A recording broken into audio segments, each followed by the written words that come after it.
Today I'm going to do this reading from Liam Shay's novel, Midday, Starless, Midnight. I want to read this one passage for you. It's chapter 2. It's called Arnold's Diner. March 11th, 1979, Lubbock, Texas. When the lunch whistle blew at Donald's work, the entire place emptied in a furious mass exodus. Precisely 1 hour later, the whistle would blow again, and management expected every employee to be back at their machine. Donald rushed to Arnold's Diner to grab a quick lunch, as did many of his co-workers. Once there, he had the choice of sitting in one of the diner's tight booths or up to the lunch counter. Being alone, as well as among the group flooding in from his work, he chose to sit at the counter beside whoever happened to be there. The bleach-blonde waitress working the counter was Betty.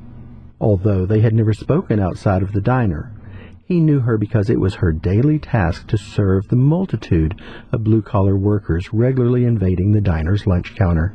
She went down the line of customers, taking one order after another, tearing the order slips from her pad to hang them on a line stretching across an open window where Arnold, the cook, shoved hot orders onto a shelf waiting for Betty to serve them up.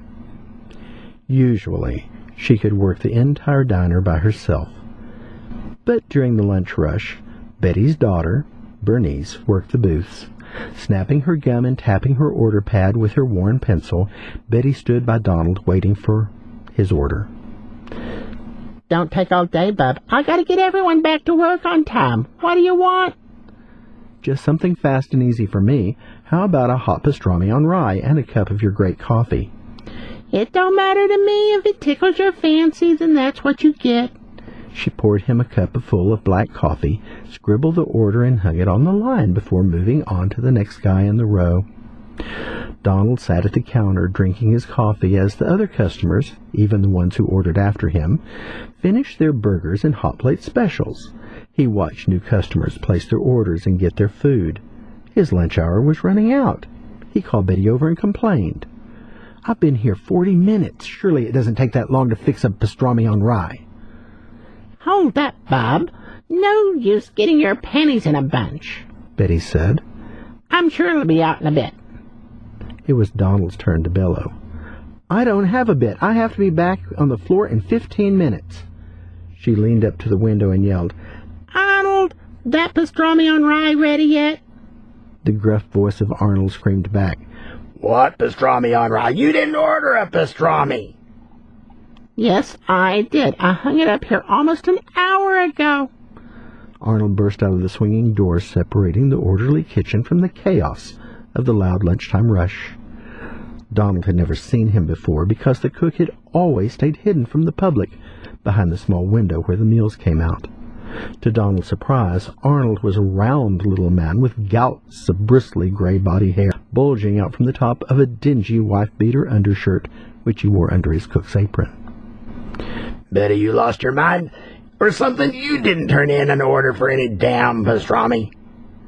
"Now look who's got his panties in a bunch. I did too. I hung it on the line with the corned beef and gravy on toast." "The hell you did, Betty. I'm telling you, you're losing your mind. That hair bleach has finally rotted your brain." "I'm not crazy.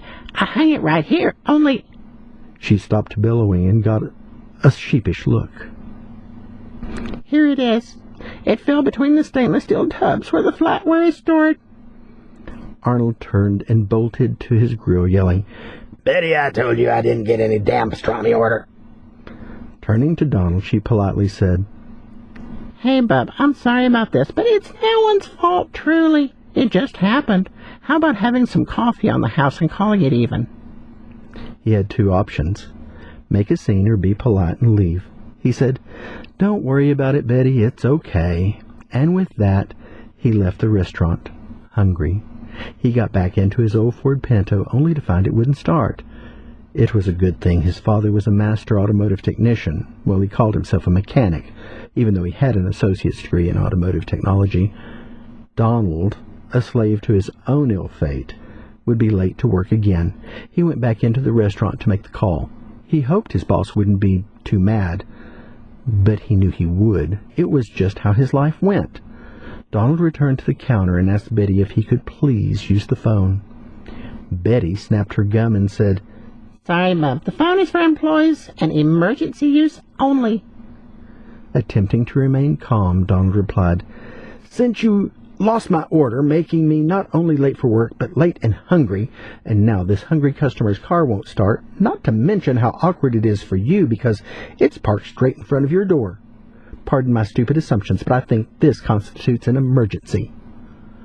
Arnold hollered from behind the window, "Betty, give the man the damn phone." She reached under the counter by the cash register and slammed a Southwestern Bell corded desk phone onto the counter. Sourly, she told him, 5 minutes and no long-distance calls, before she returned to serve the herd of workers at her counter. I hope you've enjoyed this reading of Liam Shay's novel, Midday, Starless, Midnight. It is available at Amazon.com.